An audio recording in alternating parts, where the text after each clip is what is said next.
Jamais sans la grâce, une dévotion matinale proposée par l'Église évangélique de la grâce en collaboration avec l'Institut théologique de Cotonou.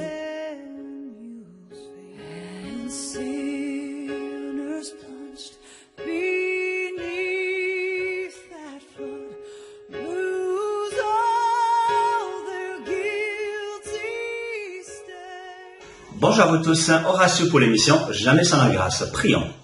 Père Céleste, nous te disons merci d'avoir racheté nos âmes. Merci Seigneur car tu nous as donné un avenir et une espérance. Et tu nous as donné aussi ta parole qui est merveilleuse, ta parole qui nourrit notre cœur et ta parole qui nous donne de la clairvoyance. Nous te demandons Père de bénir cette portion, de la rendre de façon particulière. Amen. J'aimerais entamer avec vous un sujet qui est assez intéressant, surtout dans les périodes dans lesquelles on vit, c'est la confusion. Prenons juste quelques versets. Psaume 6, verset 10. Tous mes ennemis sont confondus, saisis de peur, ils reculent sous un couvert de honte. Un autre verset, Daniel chapitre 9, verset 8.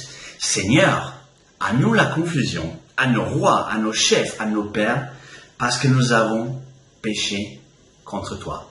Pour vous donner la définition en hébreu de confusion, en hébreu c'est bosset, c'est honte, avoir honte, c'est un idole, de l'idolâtrie tout simplement, et aussi un culte qui fait honte. Et pourquoi j'ai choisi de parler donc de la confusion? Parce que dans la période dans laquelle nous sommes, nous pouvons réellement expérimenter cette vie de confusion. Pourtant, Dieu ne nous a pas appelés à vivre dans une vie de confusion, mais dans une vie en étant clairvoyant, en étant vraiment attentif de ce qui se passe, en observant en quelque sorte tout ce qui peut se passer. Première des choses que j'aimerais vous dire, c'est que celui qui aime se jouer de ça, et que dès le début de la création, c'est le diable. Genèse chapitre 3, verset 1, qu'est-ce que le diable dit à Ève et à Adam, qui n'étaient pas loin? Il dit, l'Éternel a réellement dit ça, c'est-à-dire que voilà, Dieu a donné une vérité à l'homme et à la femme, et cette vérité-là, par la confusion, dans un sens ou dans l'autre, ça l'a détruit. Et c'est pour ça que la confusion est l'ennemi le plus dangereux pour détruire la vérité. Et nous savons, dans le cas de Adam et Ève, ce que ça passait, c'est que toute la race humaine a été déchue. Et qu'est-ce que ça fait? Ça a amené la mort dans la création que Dieu a fait, qui était merveilleuse, qui était magnifique.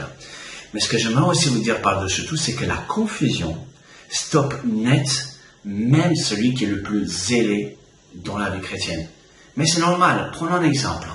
Si on prend par exemple Romains 8, verset 28, nous savons que toute chose concourt au bien de ceux qui aiment l'Éternel.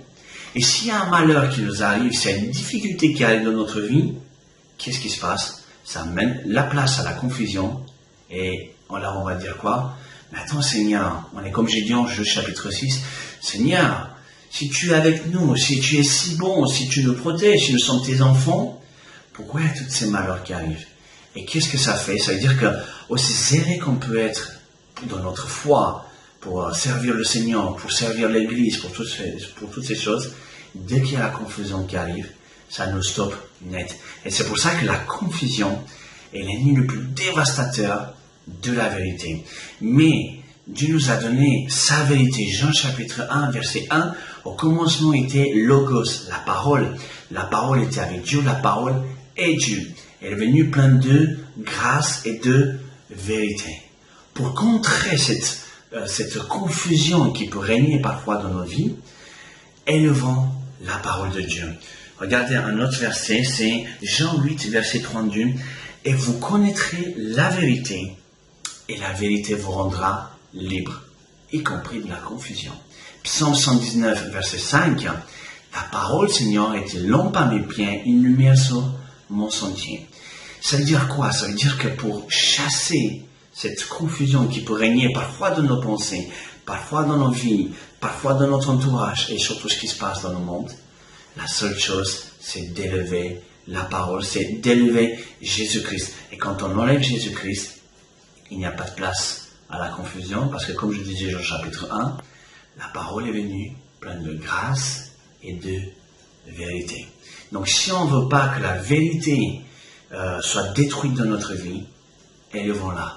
Et la confusion, et les pensées démoniaques, et les pensées de ce monde, et les pensées même de ma propre chair, n'ont pas de place. Et cela n'amène certainement pas la confusion. Soyez bénis et à la prochaine. C'est tout le temps que nous avons. Si vous avez aimé cette dévotion, parlez-en à vos amis. Parlez-leur du message de la grâce et de ce qu'il fait dans vos vies. Pour un sujet de prière, une question ou plus d'informations, contactez-nous. Téléphone 64 88 35 87 ou 96 42 69 05 ou par WhatsApp au 94 75 80 20.